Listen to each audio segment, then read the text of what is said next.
Hello friends, welcome back to another video. पिछली video में हमने डिस्कस किया था मेमोरीज़ के बारे में। तो उसमें हम लोगों ने जाना था कि टाइप ऑफ मेमोरी कौन कौन सी होती है, कैश मेमोरी कौन सी है, और साथ ही साथ डिस्कस किया था मेन मेमोरी के बारे में, जहाँ पे हमने डिस्कस किया था RAM, D RAM, S RAM के बारे में। तो आज हम जिस टॉपिक के बारे में डिस्कस करेंगे वो है रोम, डिफरेंट टाइप ऑफ रोम, और साथ ही साथ डिस्कस करेंगे सेकेंडरी मेमोरी और different type of secondary memory. मैं हूं चंदन शर्मा, आप देख रहे हैं मेरा यूट्यूब चैनल एनहांस स्टडी। तो बने रहिए अंत तक। शुरू करते हैं वीडियो को बिना किसी देरी से। रोम होती है वैसे रीड ओनली मेमोरी, जो इसकी फुल फॉर्म है, जो कुछ इस तरीके की आपको दिखती है। अगर हम बात करें हमारे मोबाइल फ़ोन में, तो रोम कौन सी मेमोरी होती है, तो वो होती है आपकी इंटरनल स्टोरेज, जहाँ पर आप क्या करते हो, एप्स एंड डाटा सेव करके रखते हो, इमेजेस सेव करके रखते हो, ऑडियो सेव करके रखते हो, और साथ ही साथ सेव करके रखते हो वीडियोस को। अगर हम बात करें कंप्यूटर या लैपटॉप की, तो वहाँ पे जो रोम होती है वो होती है सी ड्राइव, डी ड्राइव और ई ड्राइव। तो आइए जान लेते हैं कुछ मेन पॉइंट्स इसके बारे में। ROM is a permanent memory. तो भाई, जैसे ही अगर आपकी लाइट भी सप्लाई, पावर सप्लाई कट जाती है, तब भी आपकी जो डाटा है वो सेव रहता है। नेक्स्ट अगर हम पॉइंट देखें तो नॉन वॉलेटाइल मेमोरी भी इसे कहा जाता है। तो देख लेते हैं इसके टाइप्स के बारे में। तो बेसिकली 3 टाइप की होती है रोम आपके पास। पी रोम है, ई पी रोम है, और ई पी रोम है। तो जानते हैं पी रोम के बारे में। प्रोग्रामेबल रीड ओनली मेमोरी इसे कहा जाता है।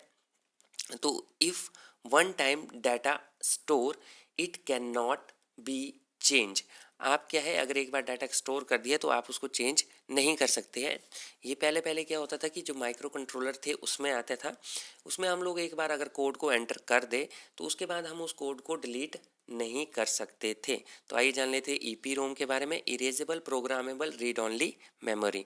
तो इसके कुछ पॉइंट्स हैं। Read and write are possible. तो इसमें रीड राइट दोनों ही पॉसिबल होता है। अगर हम लोग बात करें इरेज डाटा की, तो बाय अल्ट्रा वॉलेट रेज, तो हम अल्ट्रा वॉलेट रेज से ही इसको इरेज कर सकते हैं डाटा को। अगर हम बात करें कितने टाइम कर सकते हैं, तो वो है 1 to 2 टाइम ओनली। नेक्स्ट है E P ROM, electrical erasable programmable read only memory. तो ये जो आपकी इंटरनल स्टोरेज में बात कर रहा था कि रोम होती है, तो वो यही वाली रोम है, ई पी रोम, जहाँ पर आपका ऐप डाटा होता है, इमेजेस होती है आपके पास, ऑडियो होती है, वीडियो होती है। तो इसमें आपको एक ऑप्शन मिल जाता है कि आप मैनी टाइम्स डिलीट भी कर सकते हो डाटा को, सेव भी कर सकते हो अपने अकॉर्डिंगली।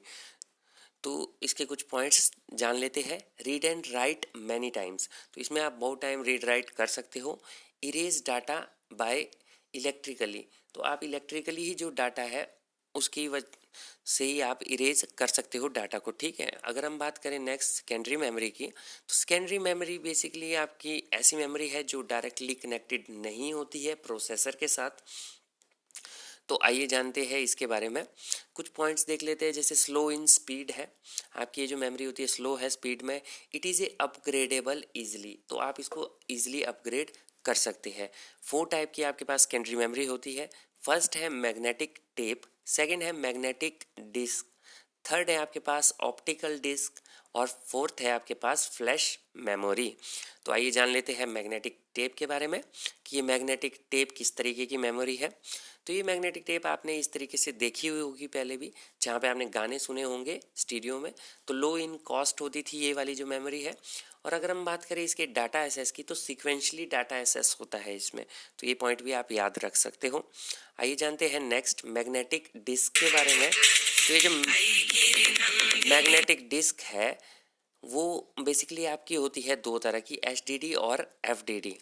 एच और एफ की अगर हम बात करें, तो एच होता है हार्ड डिस्क ड्राइव। अगर हम बात करें एफ की, तो वो होता है फ्लॉपी डिस्क ड्राइव। तो आइए जान लेते हैं इसके बारे में कि कैसी है हार्ड डिस्क ड्राइव और फ्लॉपी डिस्क ड्राइव।